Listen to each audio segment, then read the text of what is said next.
¿Qué tal, queridos hermanos? Me da mucho gusto el poder saludarlos a través de este medio. Y en este mensaje hoy quisiera iniciar con una pregunta. ¿Podemos separar la fe de la vida? Quisiera en este mensaje responder esta pregunta que nace del dicho de Jesús: denle al César lo que es del César y a Dios lo que es de Dios. La respuesta en realidad es que no. Pero sin embargo, en no pocas ocasiones se ha abusado de estas palabras de Jesús para insistir en que la política y la fe no deben convivir y que una cosa es Dios y otra la religión y el gobierno y su política. La verdad es que no hay nada más lejano a eso en las palabras de Jesús. En primer lugar, sabemos que esta respuesta de Jesús la da a los fariseos que quieren ponerle una trampa para acusarlo de rebelión al Estado. Sin embargo, como decimos, le dio el tiro por la culata, ya que con sus palabras Jesús establece que efectivamente hay una relación entre el Estado y los ciudadanos religiosos, los cuales como parte de su religión deben pagar los impuestos. Es decir, no solo no dice que la fe y la política deben tomar cada uno sus lugares, sino al contrario, que cada ciudadano, si realmente es religioso, debe respetar de la misma manera la ley de Dios y la de los hombres, y por ende debe estar inmiscuido en los asuntos del Estado, puesto que los impuestos se pagan para el beneficio del mismo Estado, de los mismos ciudadanos. Al menos esa ha sido la teoría que se ha sostenido en las naciones a lo largo de la historia.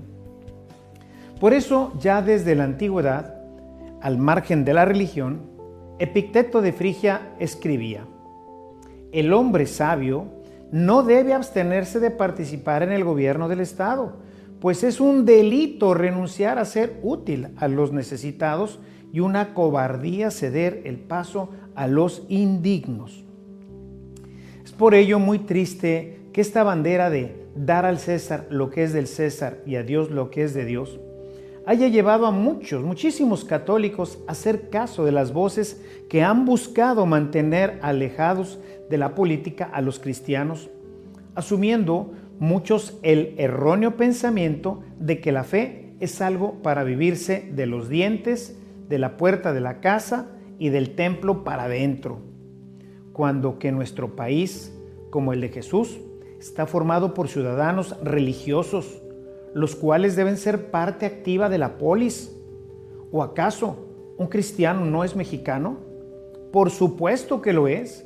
Máxime cuando el censo del 2010 acusaba que el 96.8% de los mexicanos se declaraba como cristiano. Es decir, bueno, ahí están incluidas todas las iglesias y las demás sectas que se dicen cristianas. Sin embargo, este pensamiento de separar la fe y la política es la causa de que no haya verdaderos cristianos en los ámbitos políticos y que las decisiones que se toman y que afectan a los ciudadanos, sus mismos hermanos, sean contrarias a la verdad, a la justicia y a la libertad.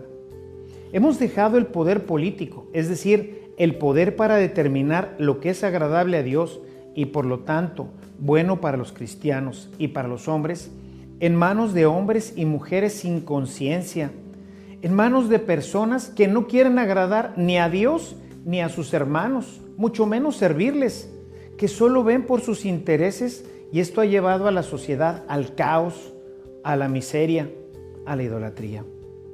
De manera que ahora ya no nos reconocemos como hermanos. Este poder ha logrado la obra del demonio: dividirnos, dividir a México. Y en esa división es en donde encuentra Satanás su fuerza. Jesús decía: una casa dividida fenece rápidamente.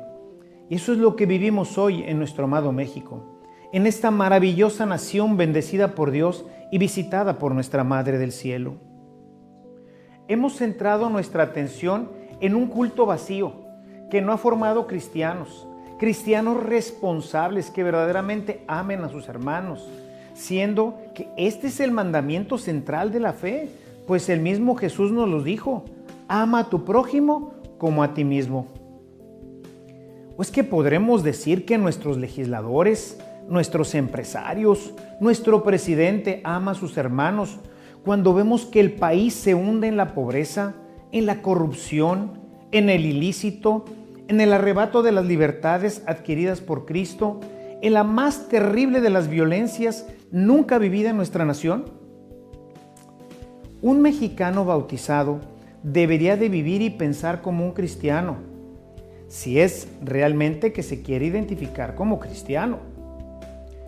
Mis hermanos, hay un mal terrible que como pueblo de Dios padecemos y que se llama incongruencia. Estamos viviendo un momento determinante en la vida de la iglesia, mis queridos hermanos, es decir, del pueblo de México.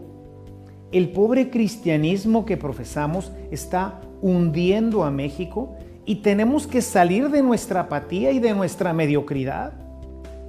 A nuestros legisladores se les ha olvidado que legislan para una nación cristiana y que la mayoría de ellos fueron bautizados y por ende tienen un compromiso con Cristo y no con otros poderes, grupos o personas. Las leyes que han propuesto y aprobado en los últimos tiempos van en contra de la vida, considerando al embrión un montón de células. Yo les preguntaría, a ver, hermanos cristianos, ¿qué había en el seno purísimo de María después de la visita del ángel durante la gestación de Jesús? ¿Un montón de células? Era el Verbo de Dios. Han legislado para confundir a nuestro pueblo y argumentar que cada persona puede elegir el sexo que quiera, cuando que la creación entera proclama que el Creador solo hizo dos sexos, hombre y mujer. Todo lo demás son solo pensamientos turbios de personas enfermas y heridas que requieren ayuda. Pero en vez de hacer leyes que los ayuden, hacen leyes que los terminan de hundir en la miseria de sus desviaciones. Incluso ahora pretenden hasta criminalizar a quienes intentan ayudarlos. La autoridad, en vez de ver por el bienestar de los demás que son sus hermanos, buscan la forma de tenerlos reprimidos, dándoles una educación de cuarta. Y peor aún, queriendo ahora adoctrinarlos en doctrinas totalmente contrarias a la fe y a la moral, manteniéndolos ignorantes de la verdad para tenerlos, eso sí, bajo su poder y abusar de ellos. Dios quiere que todos sus hijos disfruten de todo lo hermoso que Él creó. Y la única forma de que esto suceda es con una buena educación que lleve a las personas a superarse y no estar atenidas a dádivas miserables que tarde o temprano se acabarán y que al final tendrán el costo de perder la dignidad y la libertad. Porque recordemos, hermanos, que la fuente de la riqueza viene del trabajo. Por eso San Pablo decía con gran verdad, el que no quiera trabajar, pues que no coma. La autoridad, que debe velar para que haya honestidad, es la primera en violar este principio de que San Pablo nos habla. ¿Cómo vamos a estar de acuerdo con quien promueve la vagancia y la falta de responsabilidad? Hoy, en nuestro país, es la propia autoridad la que se asocia con los delincuentes, con lo cual el pueblo queda completamente a merced de la rapiña y de la violencia. La autoridad hoy no cumple con su función.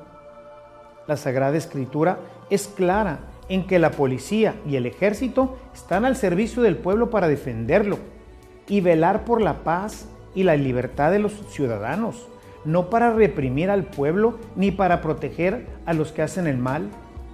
San Pablo escribe a los romanos: haz lo bueno y tendrás elogios de la autoridad, pues el soldado es para ti una autoridad de Dios para el bien. Pero si haces lo malo, teme, porque no es en vano que lleva la espada, pues ministro es de Dios, un vengador que castiga al que practica lo malo. Con ello San Pablo declara que hay que combatir el crimen y no solaparlo, pues va en demérito de lo establecido por Dios. Para ello, pues están las fuerzas del orden civil. Por su parte, los jueces deben ser honestos y no serviles. Deben servir a la justicia. Dios es muy severo con los jueces que solo ven para sus intereses. Esta falta de justicia en los jueces fue lo que causó la destrucción del pueblo judío en diferentes ocasiones. Vemos con gran tristeza cómo muchas peticiones de justicia se atoran en los altos tribunales y se quedan sin sentencia, dando pie a que se violen los derechos de todo el pueblo de Dios. Son jueces que sirven a los hombres y no a la justicia.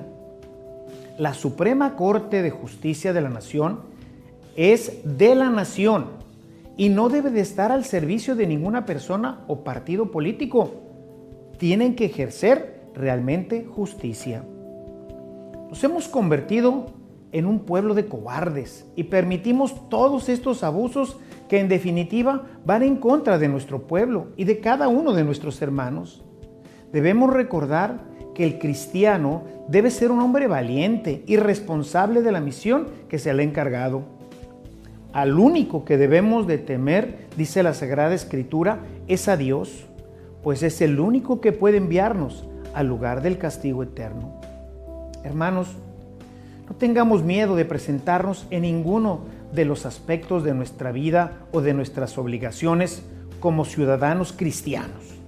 Recuerden que cuando nosotros obedecemos a Dios, Dios se hace responsable de nuestros actos. Tenemos que obedecer a Dios y no vender a Jesús por unas cuantas monedas. Yo creo, mis amados hermanos, que ha llegado el tiempo de tomar una determinación seria y firme. Ha llegado el tiempo de decidirnos. ¿Somos o no somos? Y esto es fácil, decía Jesús, por sus obras los conocerán. Si somos cristianos, debemos de respetar la ley y hacer que se respete. Para eso, las sociedades, las más antiguas, han creado el Estado de Derecho. Hay que dejar de ser tibios y decidirnos por el bien, la justicia y la verdad. De una cosa estoy seguro: o nos decidimos a ser cristianos o las consecuencias, o nos decidimos a ser cristianos o las consecuencias serán terribles en no mucho tiempo. Así pues, hago un llamado a todos y cada uno de mis hermanos en Cristo. A mis hermanos laicos los invito y exhorto a inmiscuirse en la política y a ver que el Estado tenga los rasgos que Cristo ha impreso en cada uno de ustedes y a velar por sus hermanos, pobres y ricos, pues todos son hijos de Dios y hermanos nuestros. A defender nuestros derechos y libertades, a oponerse al mal que se cierne hoy sobre nuestro país. A los legisladores los conmino a legislar en favor del pueblo y a no dejarse manipular. Deben legislar con conciencia cristiana y no dejarse arrastrar por el egoísmo y la avaricia que está llevando a nuestro pueblo, a sus hermanos, al precipicio moral y económico. A los gobernadores y al presidente de la República, con todo respeto, los exhorto en el nombre del Señor Jesús a recordar que el poder que ostentan se los dio el pueblo de Dios para que en su nombre gobiernen de manera que todos gocemos de libertad, de justicia y sobre todo de paz en la sociedad y en las familias. Les recuerdo, hermanos, ustedes que ostentan el poder en la nación, que de cada una de sus acciones serán juzgados y por su alto rango y responsabilidad, su juicio será mucho más severo y responderán de todo lo que Dios les confió. Finalmente, invito a todos mis hermanos a orar para que México cambie. Les invito a difundir este mensaje que nace desde el fondo de mi corazón al ver a mi pueblo, a mis hermanos, caminar hacia el desfiladero. Pido que pueda llegar a todos y a cada uno de los cristianos de nuestro país y que cada uno, al ver y escuchar este mensaje, responda a Dios como un auténtico heredero del reino, como un verdadero cristiano. No dejemos las cosas como están. Si nosotros no respondemos a la llamada que nos ha hecho el Señor en nuestro bautismo, de ser cristianos.